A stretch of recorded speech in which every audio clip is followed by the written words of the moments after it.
সরকারকে অতি দ্রুত শিক্ষার্থী, রাজনৈতিক দল, শ্রেণী পেশার অংশীজনদের সাথে আলোচনায় বসতে হবে। কেননা সরকারকে একটা জটিল পরিস্থিতি মোকাবেলা করতে হচ্ছে, অতিক্রম করতে হচ্ছে, সেইটা আমরা সকলেই কম বেশি বুঝতে পারি। সরকারের সহযোগিতায় পালিয়ে যাচ্ছেন কি? এয়ারপোর্ট দিয়ে কিভাবে তারা যেতে পারেন, কিংবা তারা কি স্থলপথে যাচ্ছেন, সমুদ্রপথে যাচ্ছেন, আমাদের এখানে প্রশাসন, আইনশৃঙ্খলা বাহিনী তারা কি করছেন, ন্যায় বিচার থেকে যাতে এই দেশের জনগণ বঞ্চিত না হয়, এই বন্দোবস্ত দিয়ে বাংলাদেশ চলবে না। এই বন্দোবস্তে যে রাষ্ট্র, সেটা বাংলাদেশের জনগণকে সে আর ঐক্যবদ্ধ রাখতে পারছে না, বরং পুরো রাষ্ট্রকে জনগণের বিরুদ্ধে কিভাবে চালানো হয়েছে সেটা আমরা দেখেছি। তার নিকৃষ্টতম দৃষ্টান্ত হচ্ছে এই দেশের জনগণের বিরুদ্ধে হেলিকপ্টার দিয়ে গুলি করা, স্নাইপার গান দিয়ে গুলি করা, এবং তাদেরকে বাড়িতে শিশুরা হত্যার শিকার হওয়া। এত ভয়ঙ্কর হত্যাযজ্ঞ প্রমাণ করে যে রাষ্ট্র কিভাবে জনগণকে ঐক্যবদ্ধ করার বদলে তার বিরুদ্ধে চালিত হয়েছিল।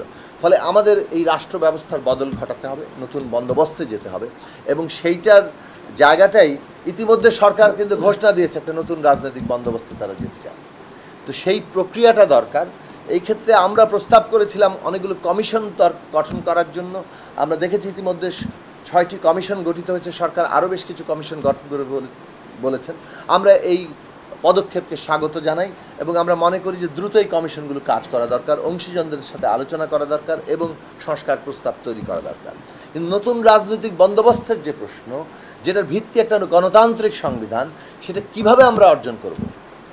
আমরা ইতিমধ্যেই দেখতে পাচ্ছি যে একটা সংবিধান প্রশ্ন নিয়ে রাজনৈতিক দলগুলোর মধ্যে, শিক্ষার্থীদের মধ্যে এবং বিভিন্ন মহলের মধ্যে কিছু অর্থাৎ একটা গণতান্ত্রিক সংবিধান অর্জন করার ক্ষেত্রে পদ্ধতিগত দিকটা কী হবে, পথটা কী হবে, সে বিষয়ে কিছু পার্থক্যের জায়গা আছে।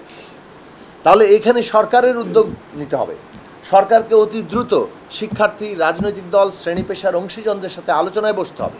শিয়া বাটার ও ভিটামিন ই সমৃদ্ধ lily glam beauty soap. Lily, always beautiful. এবং এই আলোচনাটা মধ্য দিয়ে আমাদের সংস্কার কাজগুলো কি, রূপান্তরের কাজগুলো কি, রাষ্ট্রের পরিবর্তনের কাজগুলো কি, এবং এটা করতে কি পরিমাণ সময় লাগবে, গণতান্ত্রিক নির্বাচন এই রূপান্তর প্রক্রিয়ার একটি অংশ, সেটা কখন হবে, এই বিষয়ের যে রোডম্যাপ, এটা তৈরি করা সম্ভব। কোনো একটি পক্ষের প্রস্তাব অনুযায়ী সবটা পরিচালিত হবে, গণতান্ত্রিক একটা ব্যবস্থার মধ্যে আমরা নিশ্চয়ই সেটা প্রত্যাশা করি না। ফলে এই আলোচনাটা দরকার, এবং সেই আলোচনাটা হলেই কিন্তু এইখানে রোডম্যাপটা তৈরির জায়গাটা হবে। এটা যত দেরি হবে ততই কিন্তু একটা অনাস্থা, পারস্পরিক অবিশ্বাস, এই জায়গাগুলো সৃষ্টি হবে। ফলে সরকারকে আমরা আহ্বান জানাই, দ্রুত শিক্ষার্থী, রাজনৈতিক দল এবং শ্রেণী পেশার অংশীজনদের সাথে আলোচনায় বসুন। শুধু তাই নয়, আমরা মনে করি যে রাজনৈতিক দলগুলোর সাথে বিশেষভাবে এবং অংশীজনদের সাথে নিবিড় আলোচনার একটা কাঠামো গড়ে তোলার ব্যাপারে সরকারকে উদ্যোগ নিতে হবে। কেননা সরকারকে একটা জটিল পরিস্থিতি মোকাবেলা করতে হচ্ছে, অতিক্রম করতে হচ্ছে, সেইটা আমরা সকলেই কম বেশি বুঝতে পারি। এবং এই ক্ষেত্রে রাজনৈতিক দলগুলো, ফ্যাসিবাদ বিরোধী রাজনৈতিক দলগুলো, অংশীজনেরা তারা সরকারকে সমর্থন করেছে, সরকারকে সহযোগিতা করতে প্রস্তুত আছে। ফলে এই সহযোগিতা কিভাবে আমরা করব? বাস্তবে এই সহযোগিতা করার যে একটা কাঠামোগত জায়গা দরকার, সেইটা সরকারের সাথে যে নিবিড় আলোচনা দরকার, প্রতিটি বিষয়ে দরকার। একটা যেমন রাজনৈতিক উত্তরণের প্রশ্নে, অন্যটি হচ্ছে আমাদের এই যে প্রতিনিয়ত যে সংকটের মোকাবেলা করতে হচ্ছে সেইগুলোর প্রশ্নে।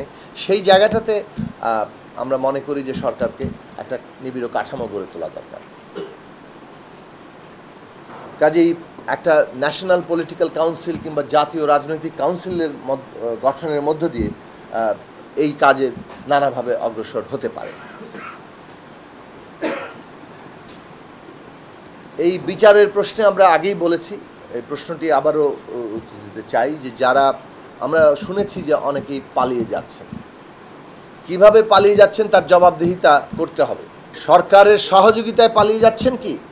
এয়ারপোর্ট দিয়ে কিভাবে তারা যেতে পারেন, কিংবা তারা কি স্থলপথে যাচ্ছেন, সমুদ্রপথে যাচ্ছেন, আমাদের এখানে প্রশাসন, আইনশৃঙ্খলা বাহিনী তারা কি করছেন, এই প্রশ্নটা এখন গুরুত্বের সাথে সামনে চলে এসছে।